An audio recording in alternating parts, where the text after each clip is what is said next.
about my success, and not that insecurity. It had nothing to do with my belief in my ability or my skill, right? My capability, right? I knew that I was capable, right? But I always felt this sense of, insecurity and uncertainty, and I don't feel that, living here. I really don't, and I feel a sense of, tranquility and peace of mind. So I'm very confident with where I am and my decision to repatriate here to Ghana. I know that I made the right decision. You know that you made the right I decision. know that I did. I don't question that. I'm at the house of Safari, the master. Charlie, this is a serious art gallery. I know some of you are sitting at home with your pictures hanging on some container and you think you got a gallery, but this is a gallery. I mean, look at this space. Look at the amount of canvas work that this man is doing at one time. And this is just the first floor. Welcome to Kwaminat TV again. Today I'm here with another beautiful guest that I said she's a beautiful guest. She's also moving from one country to another, or let's say one continent to another. She moved from America to Israel and Israel to Ghana. And we have a lot to talk about. She's going to tell me everything about moving and moving and moving and why Ghana. And before I go on to introduce my guest, I would love to tell you all guys that not a member of Kwaminat TV, kindly subscribe. If it's your first time, kindly subscribe to Kwaminat TV and share to your brothers and sisters, and also support us to tell our story. You are supporting by subscribing and sharing. When you subscribe to Kwaminat TV and share it, that means you are also supporting us to grow, to tell our story to the other side. I mean, Africans are the only people who can tell their story. No one. I said no one. I always say that. No one can tell our story for us. The same thing, no one can develop our continent for us. And any continent or every country that will be developed, it doesn't go without diasporas. The country or the continent develops by diasporas. The native or the locals can do their best, but without diaspora's ideas, the country doesn't develop. If you go to America, if you go to England, if you go to India, it's always about diasporas. That is why we have diaspora talk. If you have anything to share, whether it's good or bad, by transition to Africa, you can also call Kwaminat TV and also tell your story. And let the story start going everywhere. Welcome, my sister. I'm glad to see you again.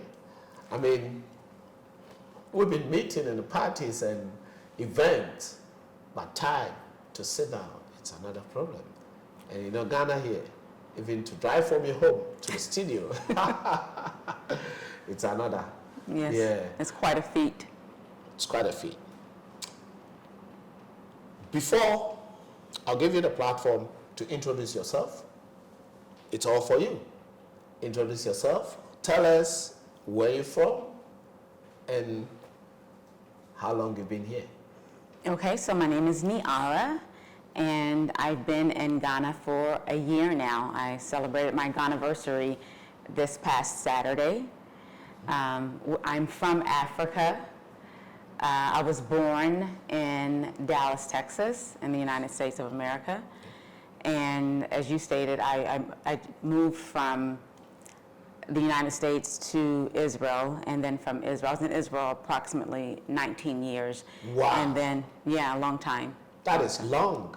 Yeah, that in of itself is a story. Yeah. That we'll get to on another day. That is true. And then, as I said, a year ago, I relocated here to Ghana. To Ghana. The question I always ask, why Ghana? Why Ghana? Everyone always asks that. So first, I was here, my husband and I were here in 1999. Oh, that's a long time ago. 20 is going to 24 years ago, I think so. Yeah, 23, 24 years ago. So when we came in 99, I immediately, I fell in love with the country. And I knew in my spirit that I would return, even if not to Ghana, then definitely to the continent to live. So I would say around 6 years ago, we started to entertain the idea of repatriating. And we had looked at a couple of different African countries, Kenya, Tanzania. We also had even considered Belize. Okay, Belize, yeah. So following the year of return in 2019, our focus was turned back to Ghana. And as a spiritual person, I always go where the Spirit leads me. That's true. And so I feel like spiritually, I was led to come back here to Ghana specifically. And I know that with everything that has unfolded since I've been here, that we made the right decision. I'm very pleased with our decision to choose Ghana over the other countries. That is great. I'm happy to hear that as a Ghanaian. I was born here, grown up here before I before I moved to diaspora. I'm back home. Time to time I go, but at the moment I'm here for almost about a year now. And if I heard something like this, that the decision you took to come to Ghana is the right decision, I'm very happy. Because, as I said, no one can tell our story, and no one can develop the continent for us. Exactly. And we should start from somewhere. We cannot just jump and develop the continent the whole time. We start from each and everyone doing his part. I think that that's one of the challenges that a lot of people in the diaspora face, and a stumbling block, because many diasporans, they're waiting for the Africa that they desire, and that's never going to happen until we come back. We have to be the ones to create and, as you said, develop the Africa that we desire. We can't wait for the Chinese, the Lebanese to do it for us, because then it's no longer ours. It doesn't belong to us. That's true, because they will do it on their own taste. Exactly. We have to reach a point where we are willing to make the necessary sacrifices to move to the continent, to develop it, and to create a continent, the countries that we desire. And it is a sacrifice. I don't want to, paint this this picture of a utopian society, and that when you move to Africa, all of your problems will be solved, right? But there is a sense of not just peace, but wholeness that you feel, when you live here. There's a sense of validity that you have when you live here in Ghana, and I would say throughout the continent in general. There's a something, a reaffirming that you have, that you receive. Undescribable. Just in walking out of your house every day and driving down the street, and your everyday, encounters and engagement, interacting with people who look like you, there's power in that. I don't think that can be overestimated. That's true. Ghana. Let's go to US, where you were born, and how your youth was. Tell us a bit about yourself in America. Wow, that Tell us. It's been 20 years now since I lived in the United States, so I almost feel like a foreigner speaking about the United States.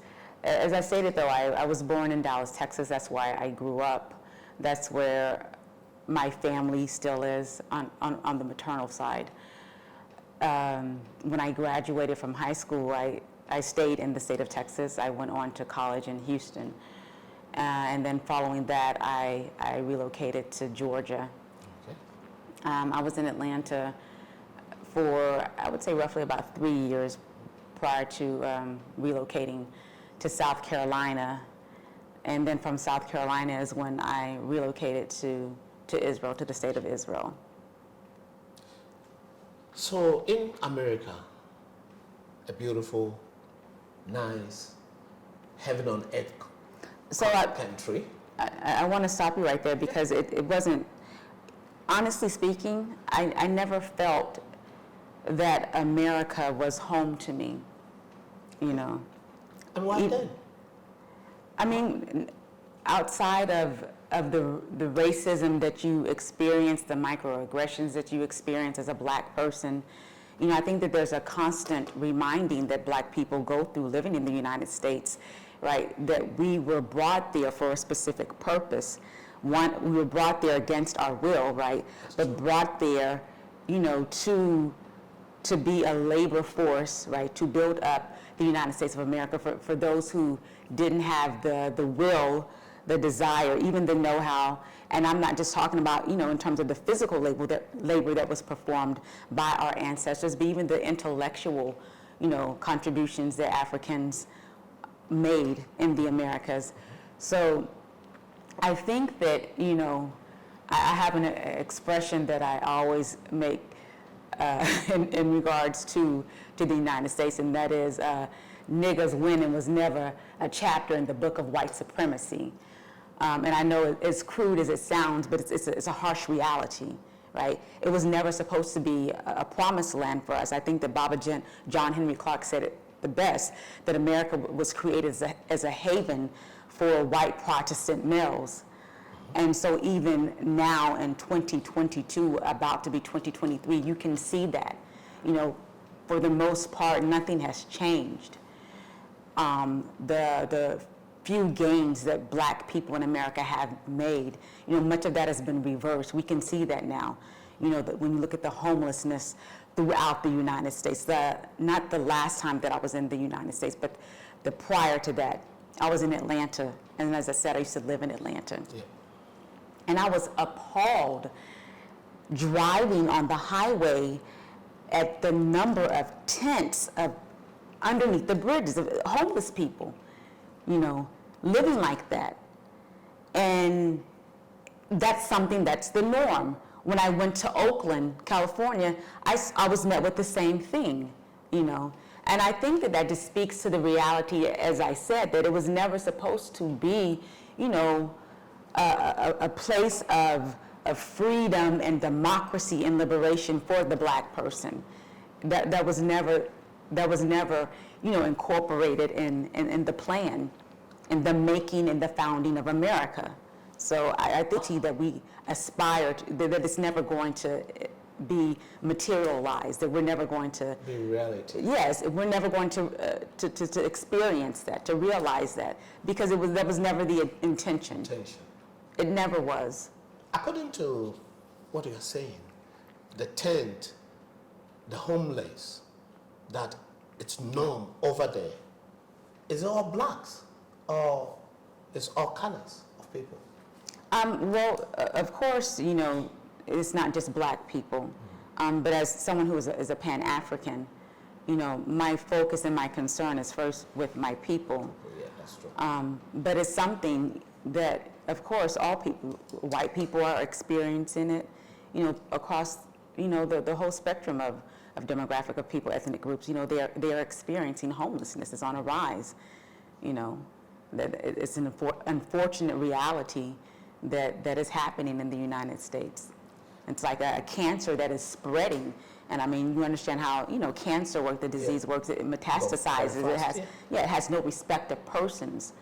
You know, I think that in many cases, black people, we have already been like, you know, the canary in the coal mine. But people have always been very comfortable because, you know, with the otherizing of black people, as long as it was happening to black people, it was okay.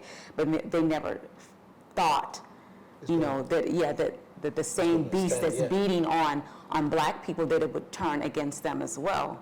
So, I mean, because that's the nature of the beast, right? It has no respect of persons.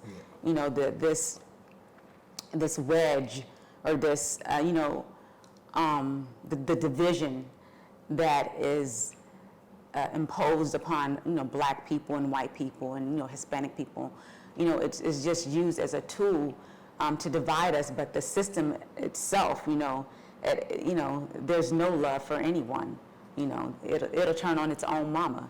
That we see that. Yeah. So if I understand exactly what you are saying, that means in America or in the Western world, we will be better than them over there. Because let me put it this way, let me reframe it. When you came to Ghana, you see a lot of people, I think you may have crashed them. When they see you, say you're from America and you are back in Ghana, you want to live here, they'll say, oh, why are you? Yes, of course, that's the I want to go response. to America. Right. Even recently, it's happened that a lot of our doctors, a lot of our nurses, for example, nurses, teachers are going to America to find the green pastures. And you are from America. You said all what you're saying, and you are moving back to the continent. Right. Well, Do you get the idea? Well, do you know what I'm trying to say? Yes, I think that's a narrative that has been carefully manufactured. The American dream. Yeah. And so I want to say this. I think that it's not something that is exclusive to African people. This idea that, I want to go to America to experience the American dream. But as I said, it is a narrative that has been carefully crafted. But it is far from a dream. It is a nightmare, And I think that we have to make a conscientious effort to stop the brain drain, because I think that is one of the greatest attacks on African countries is the brain drain, and it stops the African countries from developing.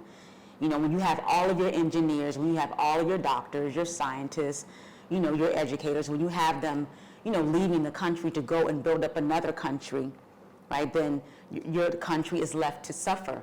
We can see how that has happened. That's why I get so angry when I drive down the road and I see these come and study in Canada, And you see it everywhere. I'm like, you're bombarded with it, and it's something how the algorithm works, online, because when it sees, your IP address, I see all of these, up and down these Google ads and stuff, Come straight away. Yes, get a green card to study in. And I find it so ironic, right? Because there's this popular narrative, right, throughout the West that Africans have nothing to offer the world, and that we're so backwards. So why is it that there's this concerted effort then to get Africans to come and study in your country? It's no if we have nothing to offer, nothing to bring, then why do you want us in the country? Why do you send out all of these advertisements trying to persuade young Africans to come and study in your country? So that is the question for we Africans to answer. The person said we don't have anything to offer in the world. But at the same time, you're asking us he's encouraging us. Exactly. He's taking our doctors, he's taking our nurses, he's taking our teachers, all our educative people, engineers, and even recently, they're taking our cleaners. Some countries need cleaning people. And if you go online, it is there. Some of them need farming people, and they love to employ from Africa. Yes, Why? yes. So is it another way of slavery, again, by paying your own ticket, or some of them, for the farming, some of them, they will sponsor you. But for the other, I think so. I think even the nursing, some companies sponsor you. And come and study in Canada and America, they give you scholarship. So why? Really, is it another way of slavery? Especially what I find even more ironic about that is, okay, you're offering foreigners an opportunity to come and learn in your country, for the United States, for example, right? Yeah. But you have your own citizens who are drowning in student loan debt. Yeah. It doesn't make uncommon sense. But people, they never stop and question that, This is why I say we have to answer a lot of questions. Also, we have to tell a lot of stories. It's not story, it's reality, but we have to tell the people, educate the people. How? We have a responsibility. We have a responsibility. Because if I tell my fellow locals that, come on, hey, over there it's not easy like the way you think. Oh, they will ask me a question, why are you still there? Why do you still come and go? Mm-hmm. Right, and not to mention the mental drain that it causes on you, you know, having to constantly, I mean, just the stress alone. I remember the last time that I was in the United States, every time I got in the car and I drove and I saw a police officer, there was this anxiety that I started to go through. And I'm not a criminal, I'm not, you know, committing any acts of crime, but it's just something innate that most Africans in America will tell you the same thing.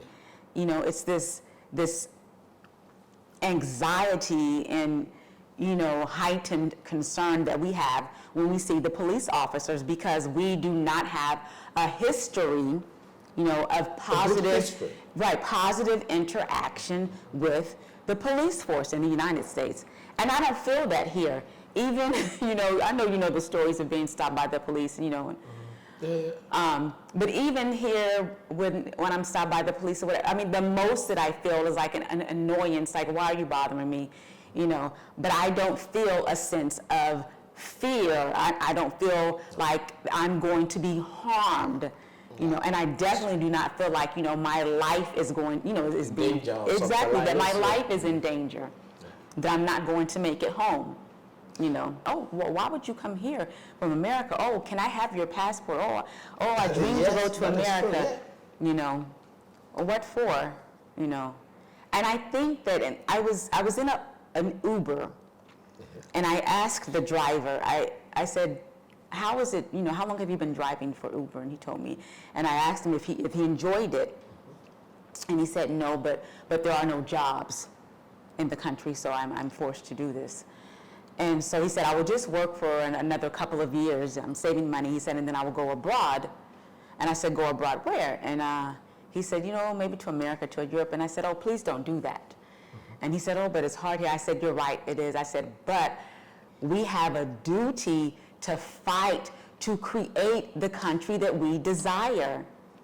You know, I don't understand this idea, this concept, right, of leaving home to go find greener pastures. You know, if my house is dirty, I'm not going to leave my home behind my home, you know, and go and move into another house. I'm going to go get some bleach, some pine salt, and I'm going to clean my house and make my house, you know, desirable. You know, and I think, exactly, I think that is what we must do here in Ghana and throughout Africa. Yes, there are problems. We see that. We experience it every day. But the solution is not to leave and to go and try to build up another country. The solution is to fix the things that are broken here. We have the power to do it. We have the intellectual skill to do it. We just have to find the willpower.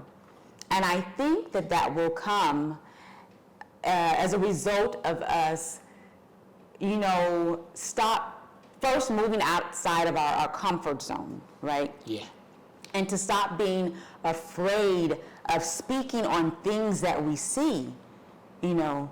It's like people see that things are wrong, you know. Even the children see it, you know.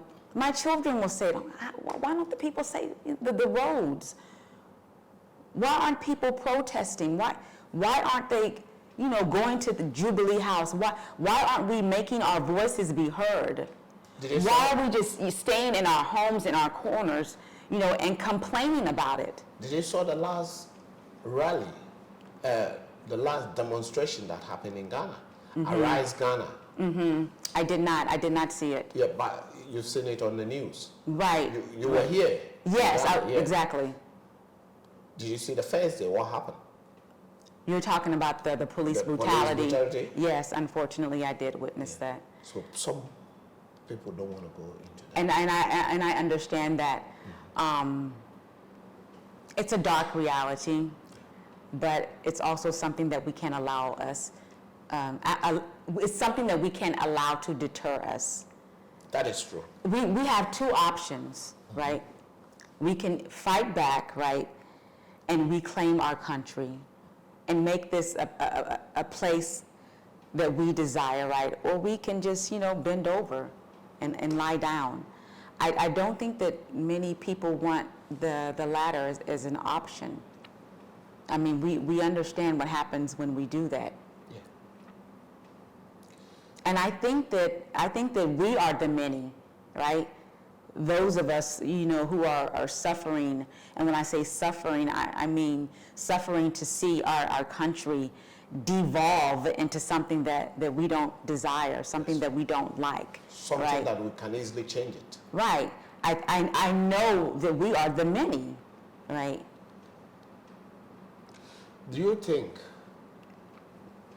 African leaders are ruling their countries, or do you think it's still colonial masters are ruling? I mean, well, we know that it's the colonial masters, the puppet masters. We understand that. We know that. So that's why, even more so, why we have a responsibility as citizens. You as an American, I mean, you were born in America, grown up in America, have an American passport. Do you know that an American army, it's in Ghanaian army? Yes. Why should American army be in a Ghanaian army? Or do we still need their protection? I think that we need protection from them. That's why we have to have a strong standing military, right, throughout the continent of Africa that is African-centered in their thinking, right? And what I mean by that is those who have a mentality and an ideology that governs them to behave and to act in the best interest of African people. And there's nothing wrong with saying that. I know that it's very taboo, but every other people take that stance. Why is it a problem when we take that stance? I am not advocating for the invasion of Switzerland or the UK or France or the United States or Canada or Australia. Yeah. I'm not advocating for anything of that nature. I am saying that Africans have the right to self-determination just as every other ethnic group of people. And when other people, when Israelis stand up and say that, when Benjamin Netanyahu says, the Israelis have, the right to exist, right? Yeah. He's applauded for saying that, and people support him. That's true. Yeah. When he goes to the UN and he says, we have a right, Israel has the right to exist. What is the President of America? He comes back in full support of that statement. So why then is it a controversy for Africans to say the same? Africans have to exist, and we have to rule ourselves. No interference of any colonial masters, former colonial masters. But it's not on our terms. On our terms, yeah. Yeah, they could come, but on our terms. Right. Yeah. But it's happening on their terms. I know, and you know that. It's happening on their terms. They come and determine what do we have to do here in our own continent. Mm-hmm. What will you say about it? If it happens to, can Africans go to America and just say, okay? I mean, of course we cannot. That's understood. They wouldn't allow it, first of all. Yeah, they wouldn't allow it. I was coming from Kumasi, and I saw Chinese mall in Ghana. Chinese mall in Ghana. Right. In Accra. Right, China Mall. China Mall. Where's the Accra Mall in Beijing? This is what I was about to ask you. When I go online, I check. Is there any Ghana mall in China? Yeah. Is there a Medina market? No. Is there a Medina market in here? You won't find it. No, you won't find it. Even shops, small African shops. You won't find it. You won't find it. You only see, if there's anything like this, which they sell African food, then a Chinese person have to be in lead of it. Why is it that, why are we allowing Chinese mall in Ghana? Because we have a crisis in leadership. That's why. We have crisis? We have a crisis in leadership. Did the leaders know that we have crisis? Well, the leaders, I don't think they're concerned. They're happy being the lapdogs of the West, I mean, the lapdogs of the West. let's forget our politics and come back to our own, what we are talking about. So, you've been in Ghana, you see Ghana. What are the diasporas bringing into Ghana? What are some of the diasporas bringing into Ghana? I mean, yeah. Sorry. So I spoke earlier about the brain drain, and I feel that with the diasporan presence, I think that alleviates the brain drain, because those of us who are coming back, we are skilled, we are educated, and so we bring back our knowledge and our resources and our skills to build up the country. And we have, that's the frame of reference, right, that we are coming back to the continent with, not to extract, right, and to take from the continent, but to come back and build it up, because we identify as Africans, right? When we come back, this is home for us, right? So just when you go home, you want the best for your home. Yes, you're not throwing trash around in your house, right? You're not coming in and breaking up, you know, the furniture, or breaking up glass. No, that's because that's home. You value it, right? So likewise with the diasporan community, it's a return. It's Sankofa. We're coming back home, right? And so our desire and our focus and our efforts are on building up Ghana, on building up the continent. You know, that is what we desire, and that's what we're doing. We're opening up businesses. We're starting restaurants. We're employing Ghanaians. That's what we're doing. Do you think that Ghanaians see that, or Ghanaians are ready to embrace the diasporans? I know that they are. Are you sure? I'm positive. Okay. I'm positive. I see it. I experience it. You know, this notion that, you know, Africans do not like Africans who were born in America. Or, you know, I think well, I know that is a myth, right, that is intentionally perpetuated. And I think that it is done so intentionally to keep us divided. Divided, yeah. Right? I mean, you were born here. You're a continental African. I was born in the Americas. I am, you know, the ascendant of those who were taken, you know, from Africa and you know, brought to America. So I am a direct ascendant of what I call a prisoner of war. Many people refer to, you know, my ancestors as slaves, but they're not slaves. They were prisoners of war. Prisoners of war, yeah. Okay. Kidnapped. But, you know, is there any animosity between you and I? There's not. There's only love. Yeah. And that is what I have experienced. And I'm not going to say that, of course, every single solitary Ghanaian that I've, you know, encountered that has been a positive experience. But the same could be said of anywhere that you go. You know, that's why I find it so, you know, hysterical when black people, specifically in America, say, oh, well, Africans don't like black people, you know, from America. Well, white folks don't like you either. But you're still there. That, you know, what does that mean? There is a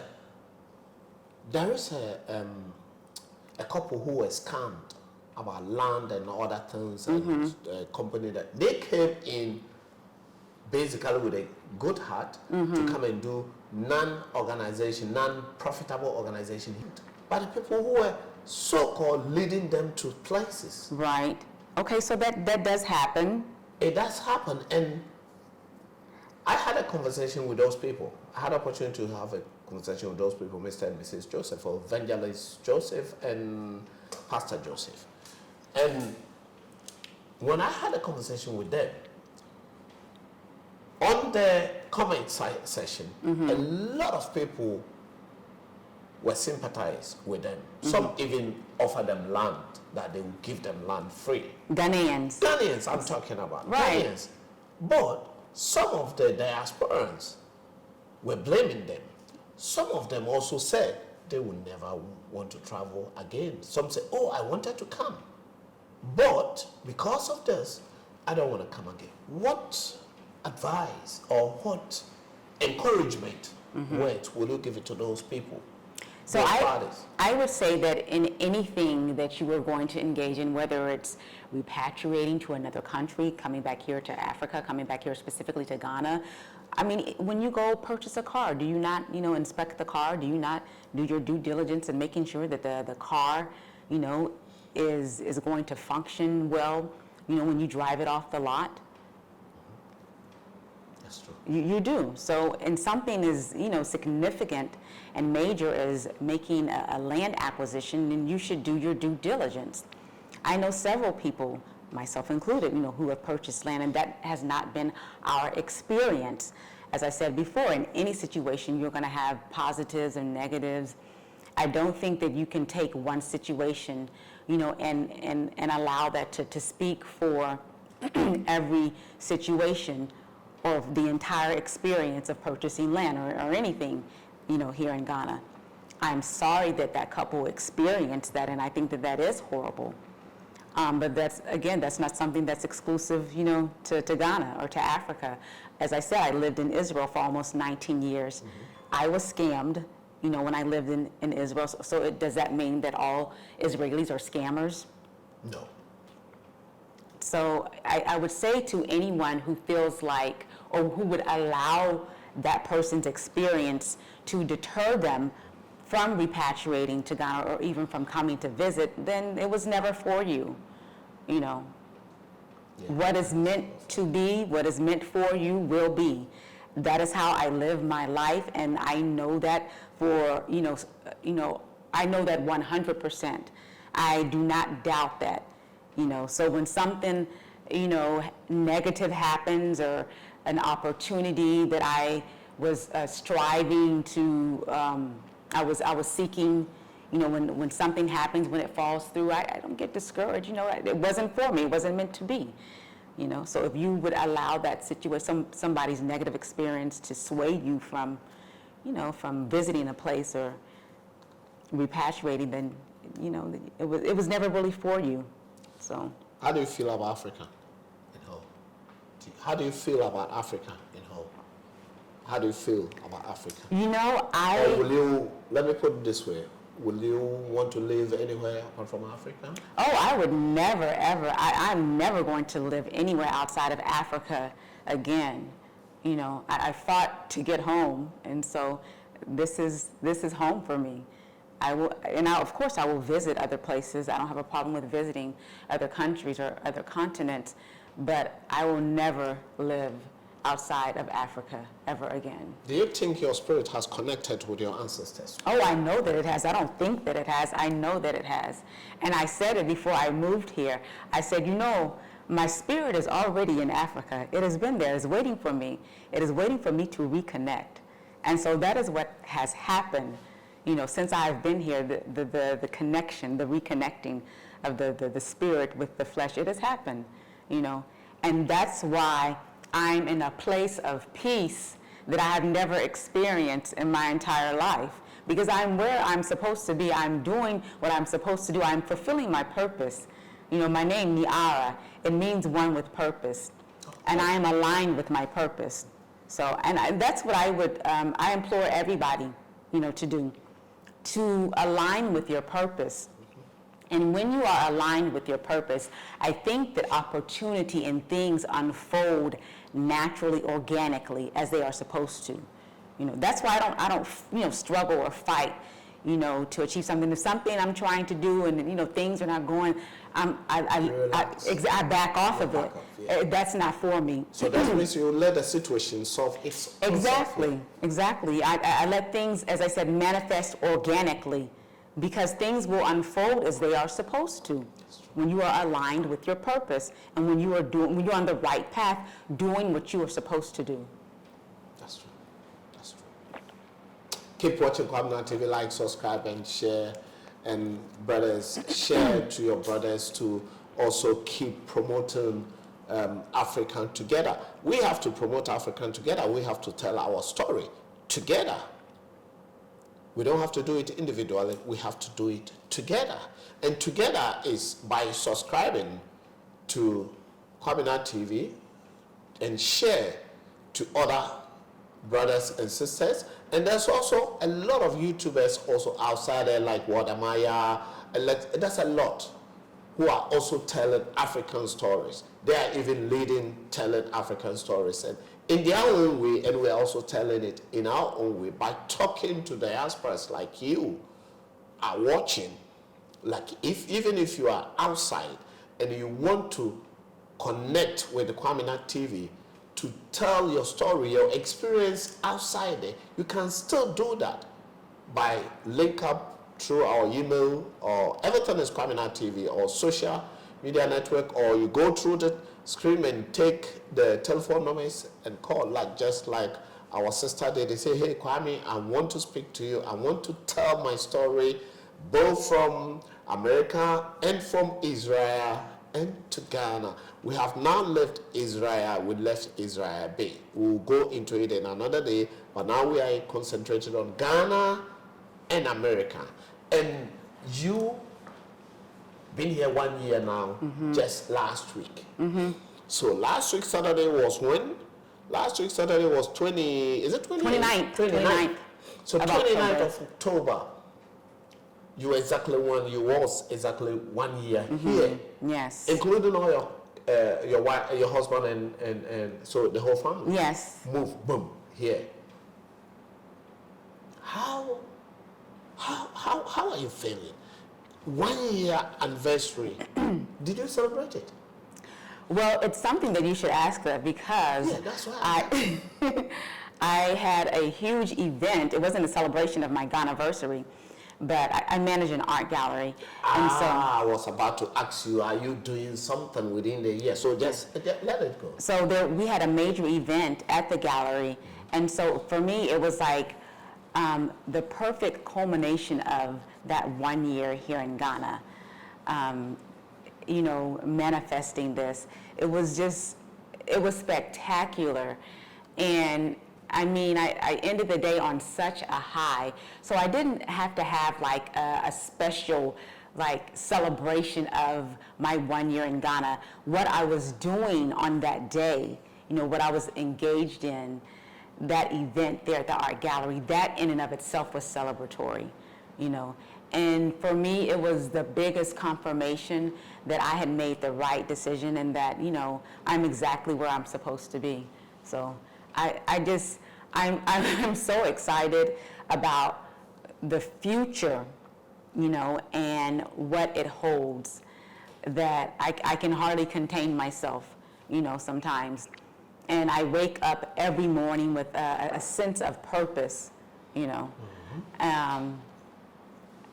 when I think about where I was 2 years ago, where I was prior to moving to the United States, this uncertainty that I lived with, and if I'm going to be honest, I was always feeling a sense of insecurity about my success.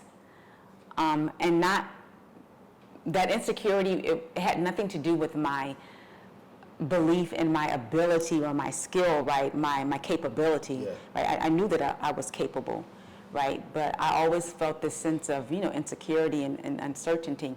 And I don't feel that, living here. I really don't. And I feel a sense of, tranquility and peace of mind. So I'm very confident with where I am and my decision to repatriate here to Ghana. I know that I made the right decision. You know that you made the right I decision? know that I did. I don't question that. What do you see yourself, how do you see yourself in the next 5 years in Ghana? The sky's the limit, And it's something, because Saturday night at the event at the gallery, that's what I told a young woman who was visiting from Chicago. She attended the event. And I told her, because she's, kind of like on the fence about moving, and I told her, I said, the one thing that I could say to you is that in Ghana, there are no glass ceilings. That's something that I think as Africans in America, that's something that we struggled with a lot, that glass ceiling, not being able to penetrate it, right? That's something that you don't experience here in Ghana. You can go as far as you can soar as high as you desire, provided you focus and work. Exactly, and you're willing to work towards that goal. You can achieve it. That's true. So, there's nobody telling you that you can't do this or you can't go there. Nobody looking at you when you show up someplace like you're out of place, asking you if you're lost, should you be here. You're not experiencing that here. You're lost. I watched some documentary in some part of America, I don't know where, but hey, a black man he is living there in a white community, I think rich people area. And a lady came and said, asking him, can I help you? Are you lost? Are you lost? He said, no. He said, no, you don't live here. He said, I lived here. So here it doesn't happen like this. You can go anywhere. Right. You can move anywhere. Provided you have money. Provided you work hard towards it. Does Ghana or does Africa make you feel that? Has you ever encountered that? Something like, oh no, I want to go back home. I want to go back to Israel. No, even not go back to. Have you encountered something like this within a year? No, I have not. I haven't encountered challenges. I mean, just, the roads alone, that in and of itself is a challenge. Don't get me started on the power outages. That's a challenge, right? But none of that it doesn't make me want to go back to Israel. It definitely does not make me want to go back to the United States and live. Because, I can honestly say, even as a child, as a teenager, I never felt a sense of, being at home when I lived in America. I always felt like the outsider, I can point to many experiences that I had in the United States that made me feel unwelcomed. Like this place is not for you. Did you have that experience when you're going to school? Oh, absolutely. I don't belong here. Did you have that absolutely, experience? Absolutely. Well, first of all, I grew up in a predominantly white community. For the first 12 years of my life, the school that I attended, there weren't any other black children in my class. Wow. There was, I would say, several years, and when I was in grammar school, where I was actually the only black child in my school. So yes, I definitely experienced that. I was called names. I was, experienced a lot of, racial violence. So, absolutely. But you fought for that. You stood for that. I stood for it. For that particular situation that you were in at that time. Like, I didn't have calling you names, and because if it happened like this, you go back home and tell your parents that, oh, I was called names. And what happened? Did your parents say, oh, come on, let's get you out from here or something like that? There were situations, of course, where my mother was frequently going up to the school and having meetings with principals. That was like a regular occurrence. I was very fortunate that I did have a very strong mother, that did stand up and, she stood up for me and she fought back. But I don't think that should be any child's reality.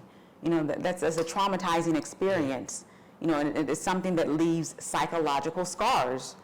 Something that I've had to heal from, as an adult. And it's something that, you don't heal from that in a matter of weeks or months or even a few years. It's a gradual and a long process to heal from that. So that's one of the main reasons why I did leave America, right? Because that is not something that I wanted my children to experience. I know how that impacted me, and how it shaped how I thought of myself and how I valued myself. And that's not the reality that I wanted my children to have. That was not what you wanted. Okay. So that is the main reason, the most reason that you left the continent, the country.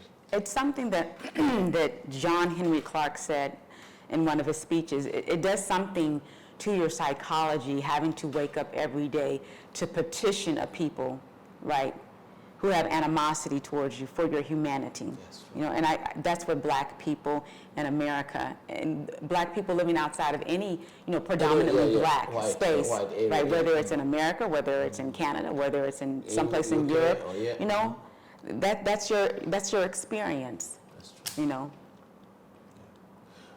Okay. You being in Ghana, how about your kids? Don't they mix Israel because they've been in Israel for so many years? Some were born there, isn't it? Right. Well, so yeah, they were born in Israel, So and don't they mix? there are mix people that they miss in Israel. But I would say living in Israel, I would say no, that they don't necessarily miss living in Israel. There are certain aspects about living in Israel that, that they miss, because Israel is a very developed country. Israel is I would say, a very family-oriented country in terms of how it's structured. And for example, it's not uncommon I did it. It's not uncommon for people to bring their children to work in Israel because, you can't find a babysitter or, there's not a grandmother to watch the children or auntie or whatever. And so you need to bring your child with you, to work. Sure. That's not an uncommon, situation. And there's an environment that's created, right, that makes that, acceptable and welcoming. Wow. So, I mean, so that means Israel is even, because it doesn't happen in Europe, no. It doesn't happen in UK where I live. It doesn't happen in Germany where I live. You can't. You have to find someone to take care of your child. Right. Go to nanny or childcare center or something like this. Yeah. But if Israel can do that, that means they are world advanced. I would say in many respects, yes, they're a highly advanced country. But I think that goes back to, two things, right? I think that Israel has a leadership, right, that they feel a sense of responsibility to their citizens, right? But then also the citizens of Israel, they demand, Yeah, we can see from their demonstrations and Israelis, they stand. Absolutely. Stand for their rights. Absolutely, absolutely. And they demand, that their elected officials are accountable to them. They demand that from them.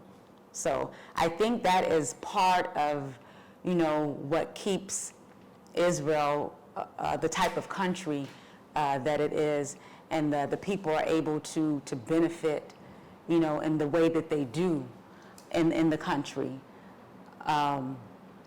That you don't see in other countries, like in the United States and throughout here in Ghana. So I think that there are many lessons that we actually could learn, from studying the Israeli model. Do you think Ghana has created, or Africa and the continent has create any proper channel for the diasporans to come in?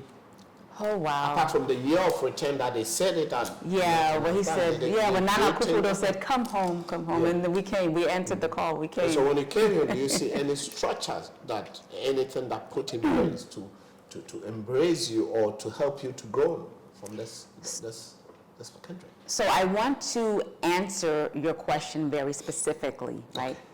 You asked me if I personally have seen any structures. And so based upon my own personal observation, I would have to say the answer to that question is no. I have not personally observed any structures that have been put in place, right, to make the transition easier. Right, easy for those of us who are coming from the United States, from Canada, from the Caribbean. I have not observed that. I have not seen that. I have not experienced that. Are there people on the ground that are working, to materialize that? Yes, that is happening. Okay. And so I am optimistic. I would say I'm optimistic, that within the coming years, very soon, we are going to see things begin to change. So. Because I think that those who are on the ground, right, who have been putting in the work, that have been doing it and working with the necessary offices here in Ghana, I feel that they are committed, and serious. And so I think that we are going to see some changes coming about very soon. I'm very optimistic about that. Are those people working on the ground, are those people Ghanaians or diasporans? Or They're together? diasporans. Well, I would imagine that, that they are Together. working collectively with Ghanaians, because I can't imagine, being able to move anything forward without, of course, working with, local Ghanaians. Keep watching Kwaminat TV, like, subscribe, and share. And also, as we said, Kwaminat TV promote African businesses home and abroad. And if you have any story like this is Diaspora Talk. If you have any story like this, if you want to share your story, your experience, like the way Nia is sharing her experience in Ghana, how far she has been in Ghana, how happy she is, and also the challenges in, as she said, it's not only that she don't face challenges, she faced challenges, but she has never thought of living outside Africa. Not at the moment. No, never. Not at the moment. Oh, never. Okay. Never. Never. He said, It's like when you find that right, mate. You know what I'm saying? That woman, that man, and you know that they're the one. find your right, we say soulmate. Yes. Soulmate. You find your soulmate. Why you want to go and look for somebody Yeah. else when you have found the one, that makes your heart pitter patter. Yeah. You know what I'm saying? Yeah. You makes your heart skip a beat, as they say. Yeah. And you know that he or she is the one. It's the right person. Right. So why do you need to look for someone else? Why am I going to go look for someone else? So you find your right Yes, soulmate. exactly. Tell us a bit about your gallery that you own it. You're working on it. Yeah. So first of all, you are taking care of. Yeah. yeah, it's not my gallery. I've been very fortunate, right, to be able to manage an art gallery here at the House of Safori Art Gallery, which is an incredible space that Safori has created. That's the artist, and he is the owner of the gallery that he has created, which I'm working to turn into like a cultural hub for people throughout Ghana to come and have experiences like we had Saturday night. It was a gathering of great minds debate where we discussed the role of music in a society. Okay. And so it's an incredible gallery. It is, he did not spare any cost in building it. It is very upscale. It's very classy. It's like anything that you would find in, developed countries. It's a very classy place, and so I implore and I invite everybody to come and to experience the gallery. Those who are art lovers, you can come and purchase many of Safori's works. He's an incredible artist, he lived abroad actually in the United States for 21 years. Is it Ghanaian? He's a Ghanaian. Okay. He's a Ghanaian. But he did live abroad, in California, in New York, Atlanta, and in DC, I believe, as well. And it was very successful, there. And so he, right, in the understanding, right, to return back home and to create and to build something for the people of Ghana that we can value, that we can call our own, and to showcase his art, his skills. And so that is what he's done. And so I'm very fortunate to be able to partner with him and continuing his vision. So I'm very, very fortunate. I'm very happy. I'm very excited, Is it a good thing to do? No, it's a great thing to do. What will you tell the diasporas to do if those who want to come and invest in Africa, we are talking in Africa, but in Ghana also, but their heart is sliders. What do you think? What can you tell them? I mean, just in a couple of, So I would say if you are serious about coming to Ghana or coming to Africa, I would say first, right, to connect with somebody on the ground, right? I would say to start doing your research now, to figure out what it is that you want to do and what it is that you're going to need when you get here so that when you land, you can hit the ground running, right?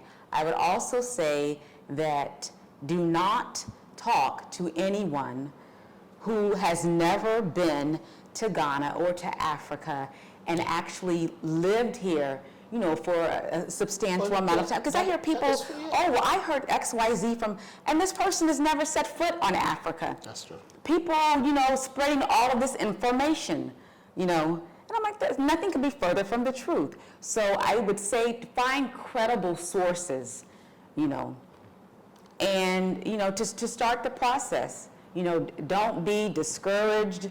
You know, don't allow people to, you know, take you off of your square. If you know in your mind and your heart what you want to do, then, you know, stay steadfast, right? But most importantly, connect with people on the ground. You know, there are organizations, the Association of African Americans in Ghana, that is an excellent resource, you know, for connecting with people who have been here for decades, you know, and can point you in the right direction. 4 or 5 decades, there's some people here. Yes, yes. So Kwaminat TV will link you up to all the organizations we have, all of them, that we can link you up to the people who are on the ground, who has lived here. As Sister Naira said, who has lived here, had experience. Someone is a Ghanaian birth, born here, haven't traveled before. You find that person on Facebook, please don't trust those people. yes, yes, yes. Don't. Don't say, I found you on Facebook, so blah, blah, blah. Then you give yourself or you allow yourself to be scammed. Exactly, and it's something that you should say that, because a lot of people say, oh, well, this happened to me. Sometimes we actually are opening up the door. We're inviting that energy. You know, so we have to also take accountability for our own actions, you know, the role that we play in situations. You know, because as I said, scammers are all around the world. You know, they're all over. Around the globe. You know, we don't have a monopoly on scamming. No. You know, so, you know, take responsibility and accountability for your own actions. You know, and it's not something that's just happening to diasporans. No. You know, I've met Ghanaians who also they themselves have been scammed, you know, by other Ghanaians. So it's not like as though the Ghanaian people are preying on diasporans. No. So that's another narrative, you know, a myth that we need to dispel. The good thing is, you see, the lady, the pastor Joseph and evangelist Joseph, who has come, they say they are coming back. Oh, well, That is the good thing. They are coming back. Okay. It's not like it has empowered them in another way. Give them eye opener to see further than what they were looking. It was a lesson learned. That's it. And it's a proper lesson. Yeah.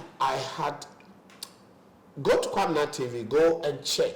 I spoke with them, I followed it up, which is about 2 weeks ago. Well, roughly, it's not even up to 2 weeks ago. Yeah, Saturday was a week ago. I spoke with them, and it's on the platform. And they said they're coming back. And there's a lot of lovely people in Ghana here also helping them. Some has offered them accommodation free, some land. So I don't say get yourself scammed, that those things are there every day. They were fortunate. It's unfortunate and it's fortunate for them to have those good people to work with them again. A positive came out of it. Came out of it. Please, but don't allow yourself. Right, do your due diligence. That's it. When you are coming home, there's a lot of people. I said, hey, when you call, some people has called me already. They say, hey, Kwaminat, I want you to connect me to some of the people here. Then straight away, there's 126, there's African American organization, there's Afro-Caribbean organizations. There's a lot of people. And there's also people who has also lived here, individual, which they also, here they can help. And are willing and happy to help you. You know? That's it. So we have to stop this narrative of, oh, this something negative. We go into Walmart and Cracker Barrel, what's it called? Cracker Barrel, whatever, some restaurant in the United States. Denny's, right? We get discriminated against, you know? But does that stop us from going back into those establishments? No. We continue to patronize them. So why is it that, you know, one person that we know, we heard of, you know, had a negative experience, and so then, you know, we want to paint all of Africa with, you know, the broad... With that one negative experience. Exactly. But it was good for her to also to enlighten or to tell us, for us to be aware, because people always say the good thing. It is good to say the good thing, but the reality is don't become a victim. Because there's a lot of people also over there. As I said, go through Facebook, go through people. Oh, someone said I should come and see someone here, and they come and things. The moment you come and see someone, you look at someone who is a diasporan, who has been in the country or in the continent for years. Then connect with them. Even though you have your Ghanaian counterpart that you want to speak with, or someone introduce you, you still, the moment you touch the land, look for the diaspora, which is easier to get them. Connect with organizations, start from there. Don't please go and open yourself to be scammed. Yeah, somebody that hit you up in your DMs on Facebook. Yes. And now you're mad because, you know, you willfully gave them what, $5,000. Well, why would you do that? Why would you do that? Yeah. Keep watching Kwaminat TV. Like, subscribe, and share. And also, as I said, we promote African businesses home and abroad. And we talk to intellectuals, diasporas, like right now what we are doing. If you are not a member of Kwaminat TV, please subscribe. And if you're a member, give us thumbs up and share. Share to your brothers and sisters. And let's tell our story together, and also showcase the reality of what is happening on the grounds here in the continent, and also tell the good ones, and also at the same time share the bad ones to educate and to encourage someone who wants to come back home, or who is just playing, don't know how to decide. It will let you decide whether to come or to stay, so you have a stable mind to also fix your life. Keep watching. Thank you, my sister. Thank you. Thank you very much. Thank you. And we have, the next one will come. This is just about a bit of America and Ghana and the gallery. So if someone wants something from the gallery, will they, how do they So get you can your social media? You can find House of Sephora on Instagram, on Facebook, and on Twitter. The gallery itself is located in Feza Plaza, which is in the Oyarifa area. Yeah, Oyarifa, yes. Yes, it's if you're coming from Medina Market, it's before you get to Oyarifa Mall. Okay. So, Okay. and it would be if you're coming from the Accra area, going towards Abri, it's on the other side, like on the left side of the road. We'll put the location on the screen, so that, and you have telephone numbers and all those things if someone want to call you, or it's just on. So if someone is interested in contacting the gallery directly, then they can at 059-501-4017.